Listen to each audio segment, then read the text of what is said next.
નમસ્કાર મિત્રો સ્વાગત છે તમારું અમારી યુટ્યુબ ચેનલમાં। આજની વિડીયોમાં વાત કરીશું દેશ અને દુનિયાના સુપરફાસ્ટ સમાચારની।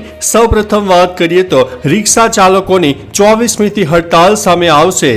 શહેરના રિક્ષા ડ્રાઈવરોએ રોજીરોટી બચાવ આંદોલન હેઠળ 24મી જુલાઈથી અચોક્કસ મુદતની હડતાલની ચીમકી ઉચ્ચારી છે।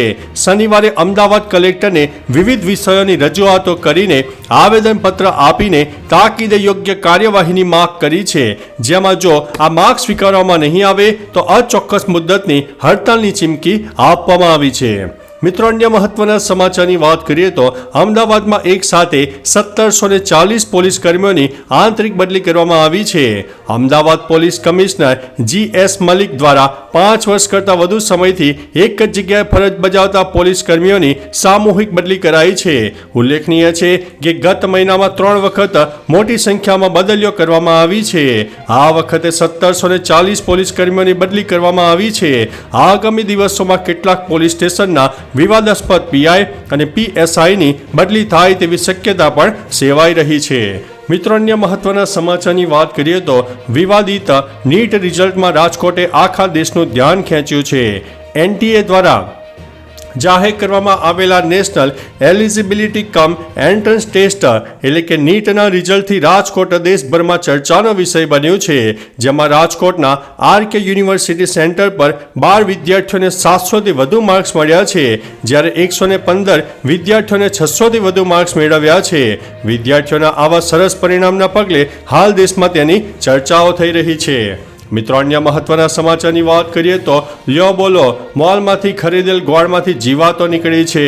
રાજ્યમાં એક બાદ એક વસ્તુઓમાં જીવાત કે પછી ઘરોડી નીકળવાની ઘટનાઓ પ્રકાશમાં આવી રહી છે, ત્યારે હવે ગોળમાંથી જીવાત નીકળતા ગ્રાહકો પરમાં શોકનો માહોલ છવાઈ ગયો છે। પાદરા એપીએમસીના પૂર્વ ચેરમેન ભાસ્કર પટેલે વડોદરાના ઓસિયા મોલમાંથી ગોળ ખરીદી કરી હતી। ઘરે જઈને તેમણે ગોળનું પેકિંગ ખોલતા તેમાંથી જીવાત નીકળી હતી। આ અંગે મેનેજરને ફરિયાદ પણ કરી છે। મિત્રો, અન્ય મહત્વના સમાચારની વાત કરીએ તો સ્ટુડન્ટને જી અને નીટ માટે ટાટાનો સહારો લેવો પડ્યો છે। અમદાવાદ જિલ્લામાં એન્જિનિયરિંગ કે મેડિકલમાં ભણવા માંગતા વિદ્યાર્થીઓના સપના સાકાર થઈ શકશે। લાખોની ફી ચૂકવ્યા વગર સાયન્સના સ્ટુડન્ટ્સને જોઈન્ટ એન્ટ્રન્સ એક્ઝામ એટલે કે જી અને National Eligibility cum Entrance Test એટલે કે નીટની તૈયારી કરાવાશે। અમદાવાદ ગ્રામ્ય ડીઈઓની સરકારી અને ગ્રાન્ટેડ સ્કૂલોમાં ધોરણ 11 અને 12માં કોચિંગ આપવામાં આવશે। મિત્રો, અન્ય મહત્વના સમાચારની વાત કરીએ તો મહારાષ્ટ્રની લૂંટેરી દુલ્હને 2 લાખ રૂપિયા પડાવ્યા છે। જામનગર શહેરમાં કલર કામ કરતા શ્રમિક યુવાન મહારાષ્ટ્રની લૂંટેરી દુલ્હનનો શિકાર બન્યાની ઘટના સામે આવી છે। લગ્નની લાલચ આપીને લૂંટેરી દુલ્હન અને 3 મહિલાઓ સહિત 5 શખ્સોએ 2 લાખ રૂપિયા પડાવી લીધા છે। જોકે અઠવાડિયા પછી યુવતી પિયર જવાનું કહીને પરત ન આવીને છેતરપિંડી અને વિશ્વાસઘાતની કર્યાની પોલીસ ફરિયાદ નોંધવામાં આવી છે। મિત્રો, અન્ય મહત્વના સમાચારની વાત કરીએ તો ગુજરાતના માથે વધુ એક સિસ્ટમ સક્રિય થતાં હવે ટેન્શન વધ્યું છે। ગુજરાતના માથે ચોથી સિસ્ટમ પણ સક્રિય થઈ ગઈ છે। હવામાન વિભાગે આગાહી વ્યક્ત કરી છે કે ચોથી સિસ્ટમ સક્રિય થતાં રાજ્યમાં ભારેથી અતિભારે વરસાદ પડી શકે છે। અમુક વિસ્તારમાં 7 ઇંચ જેટલો વરસાદ પણ ખાબકી શકે છે। જોકે હવામાન વિભાગની આગાહી પ્રમાણે સૌરાષ્ટ્રમાં ભારે વરસાદ વરસી રહ્યો હતો, જેના કારણે રસ્તાઓ બેટમાં ફેરવાઈ ગયા છે। અનેક લોકોના ઘરોમાં પણ પાણી ઘૂસી ગયા છે, જેથી ભારે મુશ્કેલીનો સામનો કરવો પડ્યો છે। મિત્રો, અન્ય મહત્વના સમાચારની વાત કરીએ તો નેમ પ્લેટ વિવાદ પર બાબાનું નિવેદન સામે આવ્યું છે। કાવડ યાત્રાળુઓની આસ્થાની પવિત્રતા જાળવવા માટે રાજ્યભરમાં કાવડ યાત્રાના માર્ગો પર આવતી તમામ દુકાનોના માલિકોને નેમ પ્લેટ લગાવવાનો આદેશ આપ્યો છે। જો કે આ અંગે બાબા રામદેવે કહ્યું છે કે જો રામદેવને પોતાની ઓળખ જાહેર કરવામાં કોઈ સમસ્યા નથી તો રહેમાનને પોતાની ઓળખ જાહેર કરવામાં સમસ્યા કેમ? દરેક વ્યક્તિ તેમના નામ પર ગર્વ અનુભવે છે, નામ છુપાવવાની જરૂરિયાત નથી। મિત્રો, અન્ય મહત્વના સમાચારની વાત કરીએ તો કેદારનાથ માર્ગ પર પથ્થર પડતા 3 લોકોના મોત થયા છે। સવારે કેદારનાથ માર્ગ ઉપર એક મોટી દુર્ઘટના ઘટી હતી, જેમાં 3 શ્રદ્ધાળુઓના મોત થયા છે। જણાવી દઈએ કે એવી માહિતી સામે આવી છે કે કેદારનાથ યાત્રા માર્ગ પર અકસ્માત થયો હતો। આ અકસ્માત શ્રદ્ધાળુઓના પગપાળા જવાના રસ્તા ઉપરથી પથ્થરો પડતા 3 શ્રદ્ધાળુઓના સ્થળ ઉપર દર્દનાક મોત થયા છે।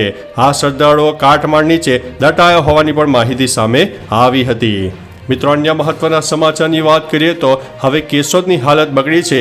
મેઘરાજાનું રૌદ્ર સ્વરૂપ જોવા મળ્યું હતું. રાજ્યના મોટાભાગના વિસ્તારોમાં મેઘરાજા મહેરબાન થયા છે. ધમાકેદાર બેટિંગ થઈ છે. ત્યારે પોરબંદર બાદ હવે કેશોદ પંથકમાં અવિરત વરસાદ પડ્યો હતો. અનેક જગ્યાએ ભારે વરસાદને કારણે મોટું નુકસાન પણ થયું છે. ગ્રામ્ય વિસ્તારમાં વધુ નુકસાન થયા હોવાના અહેવાલ મળી રહ્યા છે. મુસળધાર વરસાદને કારણે ઓજત અને સાબર નદીમાં પૂર આવતા નદીના પાળા તૂટી ગયા અને નદીના પાળા તૂટતા ખેતરોમાં પાણી ભરાઈ ગયાના દ્રશ્યો પણ સામે આવ્યા હતા. મિત્રો અન્ય મહત્વના સમાચારની વાત કરીએ તો દરિયામાં શખ્સની તબિયત લથડતા હેલિકોપ્ટરથી તેનું રેસ્ક્યુ કરવામાં આવ્યું હતું. હવામાન વિભાગની આગાહી મુજબ પોરબંદર તો જાણે મેઘરાજાએ રૌદ્ર સ્વરૂપ ધારણ કરીને આપી દીધું છે.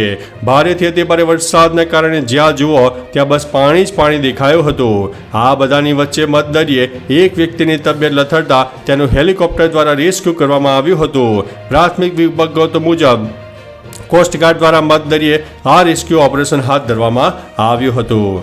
મિત્રો અન્ય મહત્વના સમાચારની વાત કરીએ તો રાજૌરીમાં ટેક્સી પહાડ પરથી ખાબકતા 2 લોકોના મોત થયા છે.